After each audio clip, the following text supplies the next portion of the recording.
What can entrepreneurs learn from their customers to find ways to create and add more value?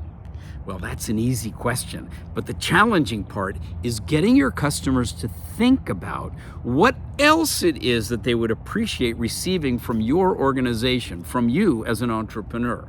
And here's one way to do it.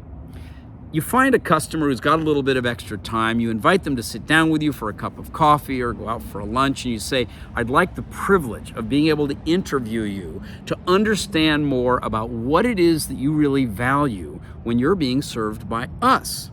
And then you as the entrepreneur would start the interview with something very simple, like, what is it that you value when you come to be served by us?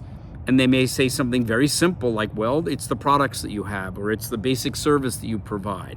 At which point you can say, what else do you appreciate? And then they might start thinking and say, well, I like it when you do it very quickly, or I like it when your people are very friendly, or I like it when you offer various options to me. Terrific.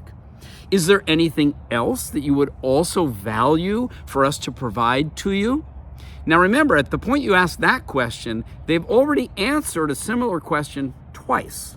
So now they're not going to say the ones that are right on the top of their mind. And they might go more like, well, you know, if you offered this as well as that, then I wouldn't have to go to two different places to get it. I could just get it all from you.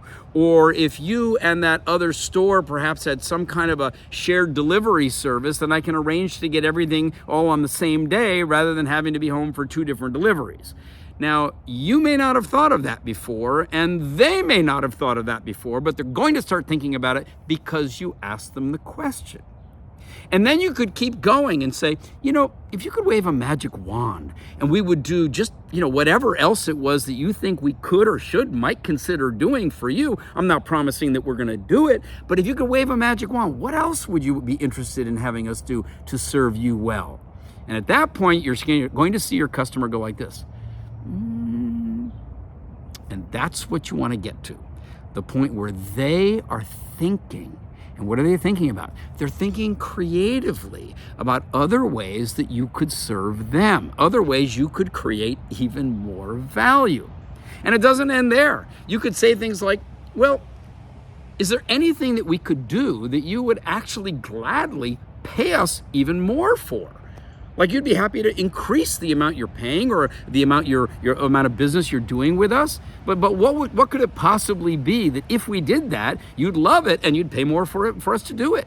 And there they go again. Well, I'll pay you more. Well, maybe if you did this, then it would be worth more and I'd gladly pay more. And this is the whole point. If you are an entrepreneur, you already see that there's something that you can do that will create value for customers who will buy from you. Good for you. You need that kind of entrepreneurial spirit.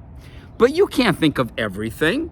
And you can't always put yourself in the shoes of your customers or in the mind of your customers or in the heart of your customers. So the real key for an entrepreneur is to ask those questions. Find out, what do you value? What else do you value? What else would you like and might you value? If you could wave a magic wand, what value would you like to magically appear that we provide? What value would you like to get that you'd even gladly pay more for? And you know what? As an entrepreneur, you can come up with even more questions.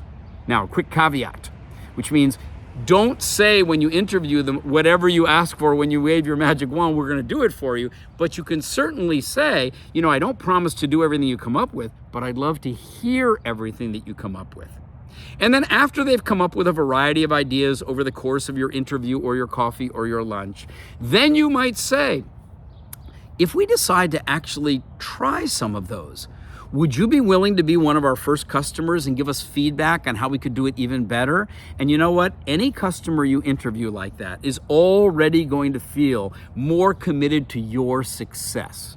So take the time to do these interviews with your customers, with your best customers, with your new customers, perhaps even with your upset or your former customers. Learn all you can.